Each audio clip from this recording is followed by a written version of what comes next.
and what you wanted to maybe when you grew up. Okay. My name's Tom Myers. I'm the author of Anatomy Trains and Fascial Release for Structural Balance, and I run a company that provides continuing education seminars worldwide for physiotherapists, personal trainers, massage therapists, osteopaths, etc. I had a very small-town childhood in Maine, a small fishing village in Maine, and I grew up with boatwrights and clam diggers and lobster fishermen, and on the other hand, there was a summer colony where people came in from Scarsdale and Connecticut and the moneyed places. So I had contact with both the summer people and the native folks who live here in Maine, and I think that gave me a lifelong predilection not to be involved with any one group. I don't really fit anywhere, so I've always been a lone wolf. So that's part of who I am. I was also absolutely avoiding any kind of physical activity when I was young. I did not like sports. I did not like work. And I was very much of a reader, and I suppose why I became a writer. For a childhood hero, I don't know, Superman, I suppose. I loved comic books, and I suppose Superman was my hero. I didn't have what was I going to be when I grew up. I suppose my family wanted me to be a doctor or something like that, but I had no idea what I would be when I grew up. Okay, and then if you could just elaborate a little bit on what you do now, what led you down this path, and what formal education you have. Well, I'm a child of the East Coast, and so I had a upper middle class education, which means I went away to boarding school, and then I went to college. I went to Harvard University. I was there for 2 years, and this was the time of the revolution. This was the time of the Vietnam War, the hippie era, and I figured actually I could educate myself better than Harvard could, or at least better than I was educating myself at Harvard, so I dropped out. And the rest of my formal education was really studying Buckminster Fuller. I happened across Bucky's thought, and I just decided to dive right in, so I immersed myself in Buckminster Fuller for 2 years and graduated from Southern Illinois University. Still had nothing to do with the body. I was very much an environmentalist at that. I'd gone from being a political activist to being an environmental activist, and I spent several years in that kind of field thinking about the environment and what we were doing to the planet. And America was a little bit tipped in the 1970s, and it was tipped this way, and everything that was loose started rolling towards California. So I was part of that, and in the early 1970s I started driving west, and it's a long story, but I happened into the meditation, martial arts, what was called therapy, Gestalt therapy, what was called in those days the human potential movement, and that just really sucked me, and I had not thought about self-development.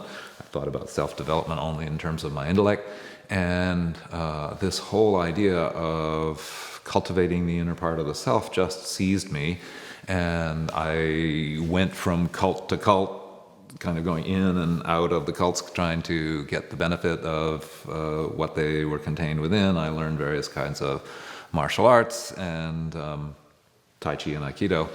And then I happened across this woman, Ida Rolf, who was in her late 60s at that time. And I'll tell you the story of how I got there. That was in the Don D Motel on Santa Monica Boulevard, probably long since gone, but this was the place where Ida Rolf was having her class, and I had heard that Ida Rolf was doing this incredible bodywork and that I should go meet her, and so I went down to see the lecture. And I went down with a friend of mine who was living in the house that I was living in down at the foot of Laurel Canyon in Hollywood. Anyway, we went down to this thing together, and she chose him She gave a lecture for an hour, and I was impressed with the lecture. But what I was really impressed by was she chose him as a model. And he was one of those people that you can't see from the side. You know, his chest is right up against his back, and he looks normal from the front, but from the side he looks really, really thin. And she grabbed a hold of his ribcage and literally grabbed a hold of it. And by changing, by working the soft tissue around her chest, in 45 minutes, when he stood up again, his chest was deeper to my untrained eye, but so was his voice deeper to my untrained ear, and his affect, which I knew quite well because we were living in the same house, his emotional affect had changed. In that 45 minutes, I thought, that's really amazing magic. I would like to be able to do that. And so that was my first inkling that I would ever go into something like bodywork. I've always used my hands. I used my hands as a child here in Maine, and so I liked craft, the idea of craft, of what can you do with your hand. And here was somebody doing something with their hands, but the medium was the body.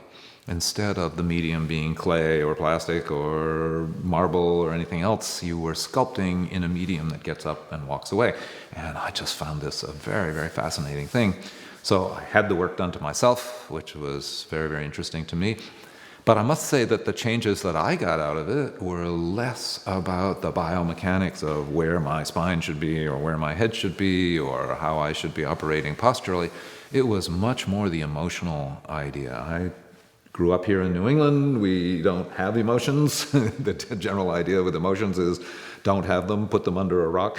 And so for me, this was a really big expansion in terms of my emotional expression and how I was in the world. And that was the motivation that got me into this work. I stayed to understand anatomy. I stayed to really understand biomechanics at a different level, and all of those things interest me now. But the goal of the thing is not whether you can do a push-up in exactly the right way or not whether you can lift 300 pounds. The object is, can you fully express yourself in your particular story in this particular lifetime? And using the body to do that. People use talk therapy to do that. People use screaming experiences like jumping off cliffs in squirrel suits to do that. People meditate for 3 years closed up in a cave to do that. There are all kinds of ways to do that. The way that I've chosen, the way that she was working with, and the way that I think just holds an incredible amount of promise is to literally take a hold of the fabric of the body and to change the shape of that fabric. And by changing the shape of that fabric, you change the behavior. You change the way that body can express itself in the world. And that to me is really, one, it's really exciting, and two, it's really new. Not really very many people are doing that. If you wanted to go back into history, yoga and martial arts are probably the two most ancient ways that people thought about, how do I change the person by working with the body? Now, we don't know what was going on in the 4th century AD when Patanjali wrote his original sutras about yoga. Was he doing any kind of yoga practice like what we see now? Who knows? Nobody knows. It's lost in the mists of prehistory. What was happening in the first bits of martial arts that came way back? It probably didn't look like modern Yang-style Tai Chi or the Aikikai kind of Aikido that you see now.